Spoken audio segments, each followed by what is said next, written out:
HOA Karen broke my 8-year-old daughter's arm with a baseball bat. She hit my little girl just for playing in our yard. Karen thought she could hurt my family and get away with it. But she didn't know I'm the county sheriff. Now she's going to pay for what she did. Before you watch full story, comment below from which country are you watching. Don't forget to subscribe for more amazing stories. Karen from the HOA broke my 8-year-old daughter's arm with a baseball bat. She hit my little girl just for playing in our yard. Karen thought she could hurt my family and get away with it.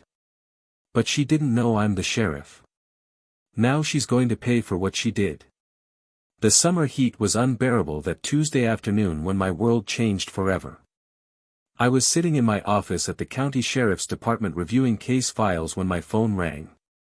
The caller ID showed my neighbor's number. "Sheriff Mike, you need to come home right now." Mrs. Patterson's shaky voice came through the speaker. "Something terrible has happened to Emma." My heart stopped. Emma was my 8-year-old daughter, the light of my life since my wife Sarah passed away 3 years ago from cancer. I dropped everything and raced home, my patrol car sirens wailing through the quiet suburban streets of Willowbrook. When I arrived at Maple Street, I saw a crowd gathered around my front yard. My blood ran cold when I spotted the ambulance. I pushed through the people and found Emma lying on a stretcher, her small arm bent at an unnatural angle, tears streaming down her face. The scene before me felt surreal, like I was watching it happen to someone else. My daughter, my precious Emma, was lying there in pain because of another adult's actions. The protective instinct that every parent has exploded inside me with a force I'd never felt before. "Daddy," she cried when she saw me. It hurt so much.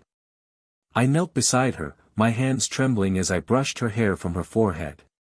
Her face was red and blotchy from crying, and I could see the shock and confusion in her eyes. She was trying to be brave for me, just like Sarah had taught her before she passed away. "I'm here, sweetheart. Daddy's here." "What happened?" "The mean lady with the clipboard hit me with a bat," Emma whispered through her sobs. "I was just getting my ball from the grass. It rolled over there." She tried to point with her good arm toward a spot near the sidewalk. "I went to get it, and she started yelling at me. She said I was destroying the grass and making the neighborhood look bad. I told her I was sorry and I'd be more careful, but she just got angrier. Her face turned really red, Daddy, and she was shaking." Emma's words came out in broken fragments between sobs. "She told me to get off the grass immediately, and I tried, Daddy, I really tried. But I wasn't moving fast enough for her, I guess. That's when she went to her car." Mrs. Patterson approached me, her face filled with anger and sympathy. "Mike, it was Karen Henderson from the HOA. She went completely crazy over Emma playing in the front yard. Said the child was destroying property value and violating community standards. When Emma didn't move fast enough, Karen grabbed a baseball bat from her car and..." She couldn't finish the sentence. I saw Mrs. Patterson's hands were shaking. She'd witnessed the whole thing, and the trauma was written all over her face. "Mike, I've never seen anything like it." Karen was screaming about rules and regulations, about how children these days have no respect. Emma was crying and trying to explain, but Karen wouldn't listen. "She raised that bat so high," Mrs. Patterson continued, her voice breaking. "And Emma put her arm up to protect herself. That's when Karen brought it down. The sound of it hitting Emma's arm, Mike, I'll never forget that sound. And Emma's scream." Other neighbors started sharing what they'd seen. Mr. Peterson had been working in his garage and came running when he heard the commotion. Mrs. Lee had been getting her mail and saw the whole thing unfold. Young Tommy Harris, just 13 years old, had been riding his bike and witnessed Karen's attack. "She just kept saying that rules were rules," Tommy said, his voice small and scared. "Even after Emma fell down. She was standing over her saying that this was what happened when people didn't follow the rules." The paramedic looked at me grimly. "Sheriff, we need to get her to the hospital immediately." It looks like a compound fracture. She's going to need surgery. As they loaded Emma into the ambulance, I saw Karen Henderson standing by her white Mercedes, arms crossed, looking annoyed rather than remorseful. She was a tall woman in her 50s with perfectly styled blonde hair and expensive clothes. She'd been the HOA president for 2 years and had made life miserable for everyone in our neighborhood. This wouldn't have happened if people just followed the rules, I heard her say to another neighbor. Children shouldn't be playing unsupervised in common areas. Something dark and cold settled in my chest. I was a sheriff sworn to uphold the law, but I was also a father whose child had been brutally attacked. Right then, I made a silent promise that Karen Henderson would pay for what she'd done to my little girl. At Willowbrook General Hospital, I sat in the waiting room for 3 hours while Emma underwent surgery. The doctor, Dr. Martinez, finally came out looking tired but reassuring. The surgery went well, Sheriff Collins. We've set the bones with pins and plates. She'll need physical therapy, but she should regain full use of her arm in time. However, she'll be in a cast for at least 8 weeks, and the emotional trauma. He paused. Children don't forget something like this easily. When I finally saw Emma in her hospital bed, my heart broke all over again. Her small arm was encased in a bright pink cast that seemed too heavy for her tiny body. She was awake but groggy from the anesthesia. The hospital room smelled of antiseptic and pain medication. Medical equipment beeped softly in the background. Emma looked so small in that big hospital bed, surrounded by machines and monitors. Her face was pale, and there were dark circles under her eyes from exhaustion and trauma. I pulled a chair close to her bedside and took her good hand in mine. It felt so tiny and fragile. For 3 years, since Sarah died, it had been just the two of us against the world. I'd promised my wife on her deathbed that I would always protect our daughter, that I would keep her safe from harm. And I had failed. "Daddy, why did that lady hurt me?" she asked, her voice small and confused. I wasn't doing anything bad. I was just getting my ball. I sat on the edge of her bed, careful not to jostle her injured arm. Sometimes, sweetheart, there are people who are very angry and take that anger out on others. But I promise you that lady will never hurt you again. Will you arrest her, Daddy? Yes, baby. I will make sure she faces justice. Emma's eyes started to close, the medication pulling her back toward sleep. Mommy would be sad if she knew someone hurt me, she whispered. Yes, she would be. But she would also be so proud of how brave you're being. I miss Mommy. I miss her too, sweetheart. Every single day. But even as I said it, I knew the legal system would likely give Karen Henderson a slap on the wrist. Assault charges against children rarely resulted in serious consequences, especially when the attacker was a wealthy woman with connections. I'd seen it too many times before. That night, after Emma fell asleep, I sat in the hospital chair and began planning. Karen Henderson wanted to play games with my family. Fine. But she had no idea who she was dealing with.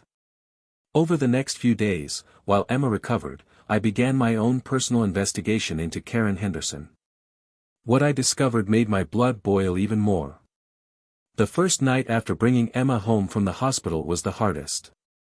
She woke up screaming 3 times, crying about the mean lady coming back to hurt her again. I held her close, whispering reassurances, but inside I was burning with rage. No child should have to feel this kind of fear in their own home.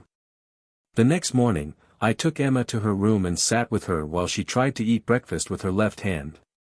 Everything was a struggle for her now. Simple tasks like holding a spoon or brushing her teeth had become major challenges.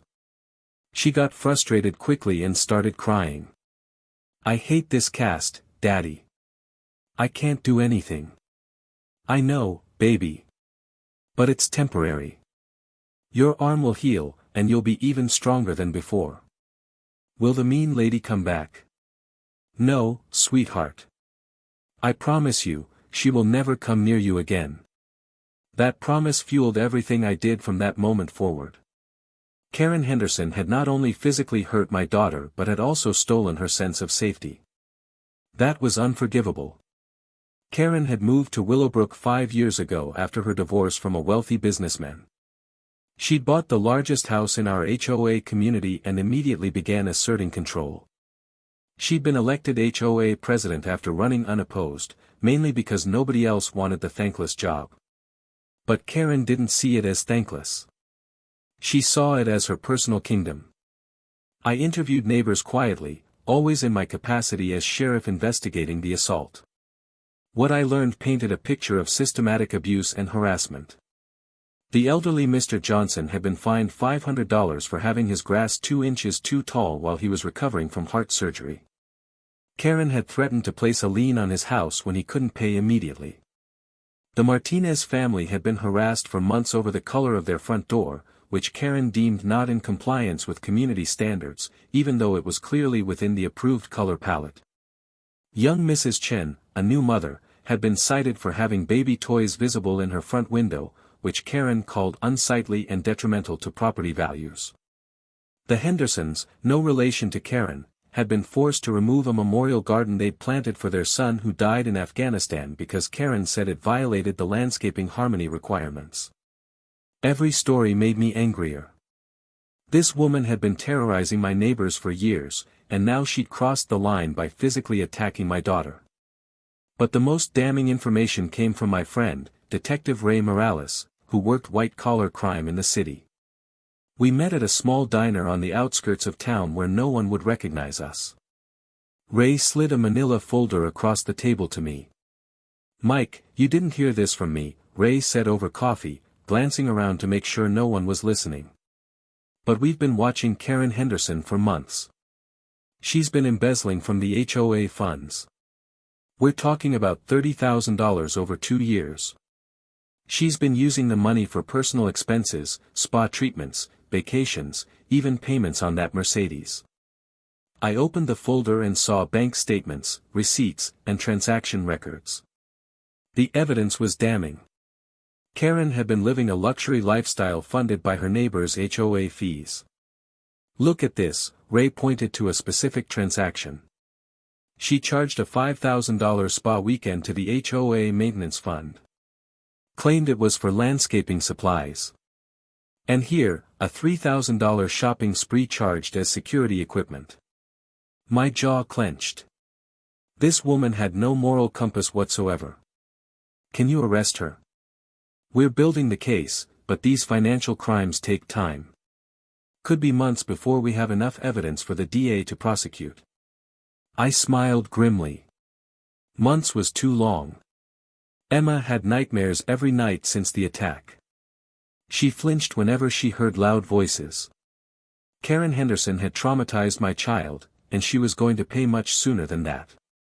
That weekend, I sat down with my laptop and began phase 1 of my plan. As county sheriff, I had access to resources that Karen Henderson couldn't imagine. First, I requested a full audit of the HOA finances, citing irregularities brought to the attention of law enforcement. As sheriff, I had the authority to investigate potential crimes in my jurisdiction. Second, I initiated a formal investigation into Karen's assault on Emma, making sure every detail was documented properly. I interviewed every witness, took photographs of Emma's injuries, and filed comprehensive reports. Third, I began quietly reaching out to every person Karen had harassed over the years. I explained that as part of my investigation, I was documenting a pattern of aggressive behavior. By the end of the week, I had statements from 17 different neighbors detailing Karen's abuse of power. But the legal approach was just the beginning. Karen Henderson had made this personal when she hurt my daughter. It was time to return the favor. On Monday morning, Karen received a certified letter from the county sheriff's office requesting all HOA financial records for the past 3 years. She also received notice that her personal finances were being investigated as part of a criminal inquiry. I knew this would panic her, so I wasn't surprised when she called the sheriff's department that afternoon demanding to speak with me. "Sheriff Collins, this is absolutely outrageous," her shrill voice came through the phone. I'm being harassed because of a simple misunderstanding with your daughter. That child was trespassing and... Mrs. Henderson, I interrupted, my voice ice cold. Are you calling to confess to assaulting an 8-year-old child with a deadly weapon? That's not, it wasn't like that because I have 17 witness statements that say otherwise. I also have hospital records showing my daughter required surgery due to injuries you inflicted. Now, you mentioned financial records. When can I expect those to be delivered? The line went quiet for a long moment. I'll have my lawyer contact you, she finally said. That's your right, Mrs. Henderson, but the investigation will continue regardless. Have a good day. After I hung up, I allowed myself a small smile. Karen was used to bullying people who couldn't fight back. She had no idea how to handle someone with real power who wasn't afraid of her. That evening, Karen's lawyer, an expensive suited man named Richard Blackwood, called me. Sheriff Collins, my client is willing to pay for your daughter's medical expenses in exchange for dropping this matter. Mr. Blackwood, your client committed aggravated assault on a child. The state will prosecute whether I want them to or not. But I appreciate her offer to pay Emma's medical bills. We'll consider that when calculating damages in our civil lawsuit. Civil lawsuit? Oh yes. Assault, battery, intentional infliction of emotional distress, and child abuse. I'm thinking we'll start at $500,000 and see where we end up. The lawyer's confident tone evaporated. Sheriff, perhaps we could discuss this through the proper legal channels. Absolutely, Mr. Blackwood. Have a good evening. I hung up and checked on Emma, who was coloring with her good hand at the kitchen table. She looked up at me with her big brown eyes, so much like her mother's, and smiled. Daddy, Mrs. Patterson brought me ice cream, she said. Is the mean lady in trouble now? That's right, sweetheart. The mean lady is in a lot of trouble. By Wednesday, word had spread through the neighborhood about Karen's attack on Emma and the subsequent investigation. The community was finally seeing their HOA president's true nature, and they didn't like what they saw. I started receiving calls from neighbors I barely knew. Mrs. Garcia from 3 houses down called to say she was praying for Emma. Mr. Thompson, who usually kept to himself, stopped by with a basket of toys and books for Emma to enjoy during her recovery. Sheriff, what that woman did was evil, Mr. Thompson said, his voice shaking with anger. My grandson is the same age as Emma. If someone hurt him like that, I don't know what I'd do. The outpouring of support was overwhelming. Emma received dozens of cards, drawings from her classmates, and even a giant teddy bear from the local fire department. For the first time since Sarah died, I felt like we weren't alone in this world. Mrs. Patterson organized a neighborhood meeting for Thursday evening. I didn't attend. It would have been inappropriate as the investigating officer, but she filled me in afterward. Mike, you should have seen it, she said, her eyes bright with satisfaction. 23 families showed up, and every single one had a story about Karen's abuse. The Johnsons talked about the grass vines. The Martinez family shared how she made their teenage daughter cry over some chalk art on their driveway. And Mrs. Chen broke down talking about how Karen called her baby a disturbance to the peace. What did they decide? Unanimous vote of no confidence. Karen Henderson is no longer HOA president. We're also voting to press charges as a community for harassment and abuse of power. This was better than I'd hoped. Karen wasn't just facing legal trouble. She was being completely ostracized by the people she'd terrorized for years. But I wasn't done yet. Karen worked as a real estate agent for Premium Properties, one of the most prestigious firms in the county. Her business depended on her reputation and connections in the community. On Friday, I paid a visit to her boss, Margaret Webb, the owner of Premium Properties. Sheriff Collins, what a surprise. How's little Emma doing? She's healing, thank you for asking. Actually, Margaret, I'm here on official business. I need to inform you that one of your agents, Karen Henderson, is under investigation for assault on a child, embezzlement, and harassment. Margaret's face went pale. Assault on a child? My God, what happened? I gave her the basic facts, watching as her expression grew more horrified with each detail. Sheriff, I had no idea. Karen always seemed so professional. I'm sure she did, but I thought you should know that she's facing serious criminal charges. The local media will probably pick up the story soon. Of course. Thank you for telling me personally. I'll need to discuss this with our legal team. By Monday morning, Karen Henderson was no longer employed by Premium Properties. Word spread quickly through the real estate community. In a business built on trust and reputation, being fired for assaulting a child was career suicide. 2 weeks after Emma's attack, the HOA audit results came back. Detective Morales delivered them personally, along with an arrest warrant. Mike, it's worse than we thought. She stole $47,000 over 3 years. She's been using HOA money for everything. Her mortgage, car payments, vacations, even plastic surgery. He spread out more documents on my desk. Look at this paper trail.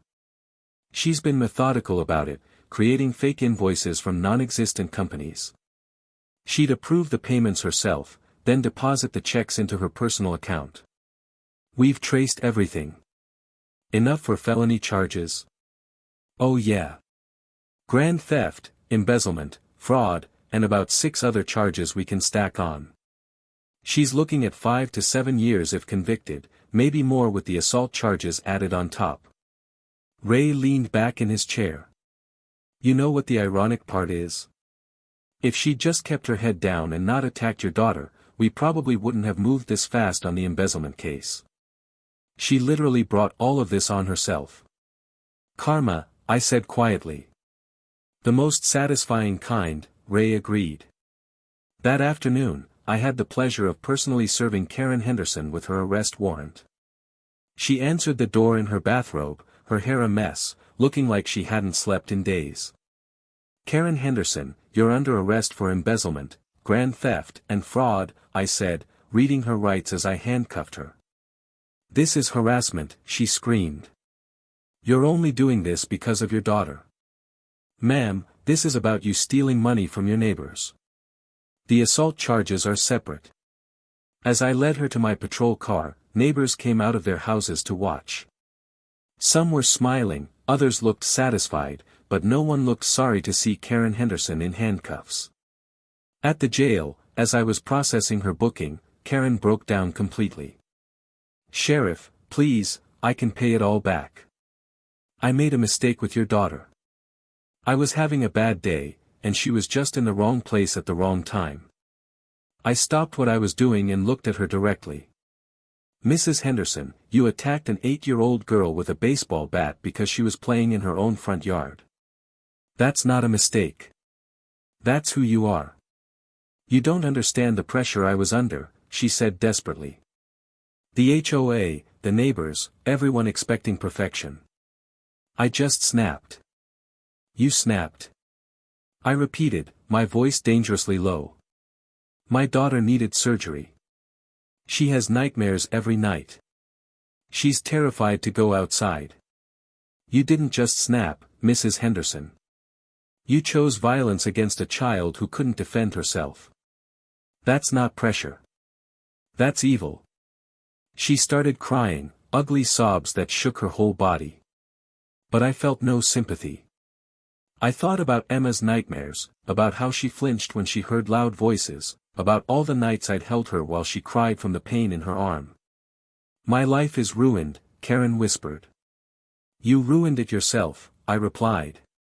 When you decided that your petty power was more important than treating people with basic human decency. And you ruined my daughter's childhood. She'll carry the scars of what you did for the rest of her life. I finished the booking paperwork in silence. Karen sat in the holding cell, her head in her hands, finally facing the consequences of her actions. Karen's assault trial was scheduled for September. Her embezzlement trial would follow in October. But before we got that far, something happened that surprised everyone. Emma wanted to testify. "Daddy, I want to tell the judge what the mean lady did to me," she said one evening as I was helping her with her homework. Her cast had been replaced with a smaller one, but she still struggled to write with her dominant hand. "Sweetheart, you don't have to do that. The grown-ups can handle this. But I want her to know that she hurt me. And I want other kids to know it's okay to tell when grown-ups hurt them." My brave little girl. She was only 8 years old, but she already understood justice better than most adults. The district attorney, Patricia Valdez, agreed to let Emma testify if she wanted to. We spent weeks preparing her, making sure she understood what would happen and that she could change her mind at any time. Patricia was gentle but thorough in her preparation. "Emma, when you're on the witness stand, the lawyer for the mean lady might ask you questions. He might try to confuse you or make you feel bad. But remember, you just have to tell the truth about what happened." Emma nodded seriously. "I can do that. I'm not scared anymore." But I could see the fear in her eyes. She was trying to be brave for me, just like I was trying to be strong for her. We were both carrying wounds that would take time to heal. We practiced every night. Emma would sit in a chair, and I'd ask her questions the way the lawyers would. Sometimes she'd get emotional and have to stop. Other times, she'd power through with determination that amazed me. "Why do you want to do this, sweetheart?" I asked her one night after a particularly difficult practice session. "You don't have to testify. The lawyers have enough evidence without you." Emma looked at me with those wise eyes that seemed too old for her 8 years. "Because if I don't, the mean lady might hurt another kid someday. And that kid might not have a daddy who's a sheriff to protect them." My heart swelled with pride and broke with sorrow at the same time. My little girl had grown up too fast because of one woman's cruelty. On the day of the trial, Emma wore her favorite blue dress and held my hand tightly as we walked into the courthouse. Karen was there with her expensive lawyer, looking pale and thin. She'd lost weight during the month since her arrest, and her perfectly styled hair had grown out to show gray roots. When Emma took the stand, the courtroom was completely silent. She spoke in her clear, high voice about playing in the yard, about trying to get her ball, about the scary lady with the clipboard who yelled at her. Then she went to her car and got a big stick, Emma said, her voice steady despite the tears in her eyes. She said I was a bad kid who didn't listen. But I wasn't being bad. I was just getting my ball. "What happened next, Emma?" the prosecutor asked gently. "She hit me with the stick. It hurt so much that I fell down and couldn't get up. I was crying for my daddy, but he wasn't there." I watched Karen's face during Emma's testimony. For the first time since this whole ordeal began, she looked genuinely ashamed. She was crying silently, her hands shaking in her lap. Emma continued, "My arm broke, and I had to have surgery. I was scared because my mommy died in the hospital, and I thought I might die too. That broke my heart all over again." Emma had never told me she was afraid of dying during her surgery. "The doctors fixed my arm, but it still hurts sometimes," Emma concluded. "And I have bad dreams about the mean lady hurting me again." When Emma finished testifying, the defense attorney chose not to cross-examine her. Even Karen's expensive lawyer wasn't heartless enough to attack an 8-year-old victim on the stand. The jury deliberated for less than 2 hours. Guilty on all counts. Assault with a deadly weapon, child abuse, and aggravated battery. Karen Henderson was sentenced to 2 years in prison with the possibility of parole after 18 months. She would also pay $200,000 in civil damages to cover Emma's medical expenses, therapy costs, and pain and suffering. Karen's embezzlement trial was almost anticlimactic after the emotional assault case. The evidence was overwhelming. Bank records, receipts, witness testimony from neighbors who had paid fees that Karen pocketed. She pleaded guilty and received an additional 3 years to run concurrent with her assault sentence. She would also have to pay back every penny she'd stolen, plus interest and penalties. But the most satisfying part wasn't the prison sentence or the financial restitution. It was watching the community come together in the aftermath of Karen's reign of terror. With Karen gone, the neighborhood transformed. The new HOA president was Mr. Johnson, the elderly veteran whom Karen had harassed over his grass height. His first act was to revise all of the ridiculous rules Karen had implemented. At his first official meeting as president, Mr. Johnson addressed the community. "Folks, I've been thinking a lot about what kind of neighborhood we want to be. Karen Henderson ruled through fear and intimidation. I think it's time we led with kindness and common sense." He proposed new guidelines that focused on maintaining property values through reasonable standards, not tyrannical control. Grass could be up to 4 inches before requiring a trim. Front doors could be any color from an expanded palette.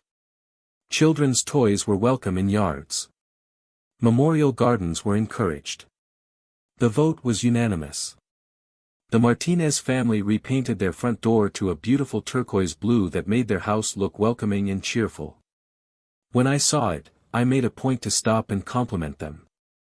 "Sheriff, we've wanted to paint it this color for 3 years," Mrs. Martinez said, tears in her eyes. But Karen said it was too bold. She made us feel ashamed for wanting to express ourselves. "It's beautiful," I told her honestly.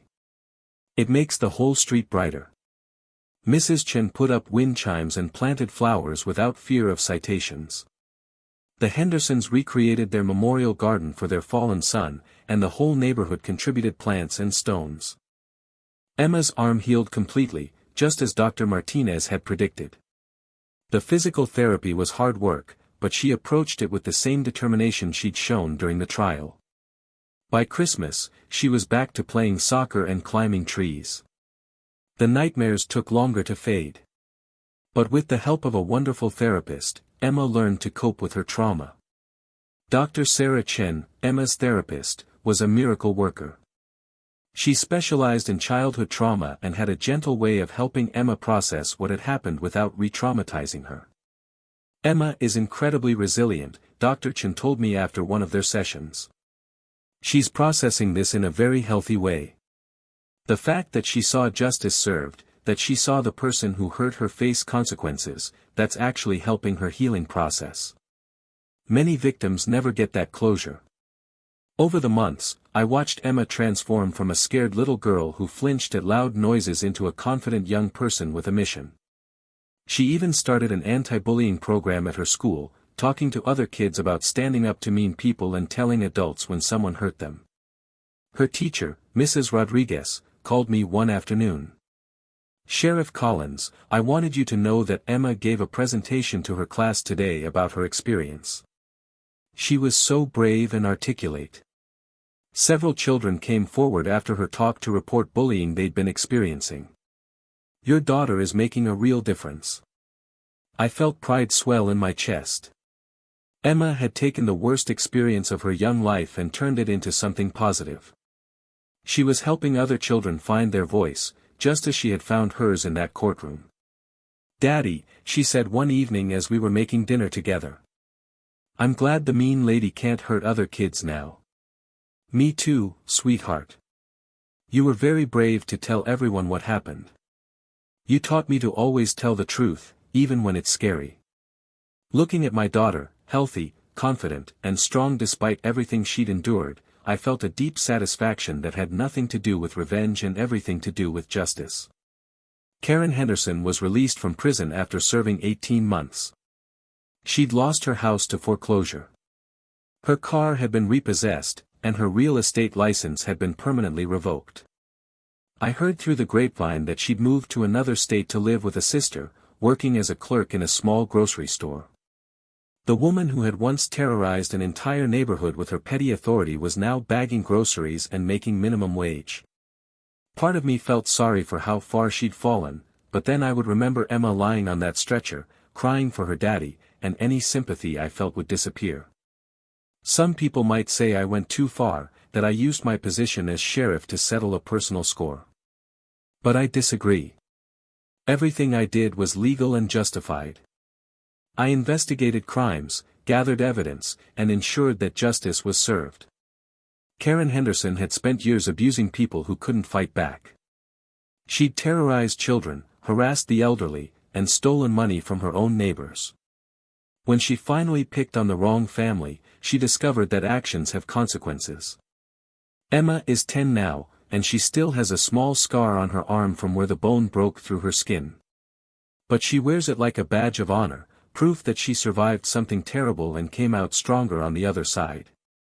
Our neighborhood is peaceful now, filled with families who look out for each other instead of tearing each other down.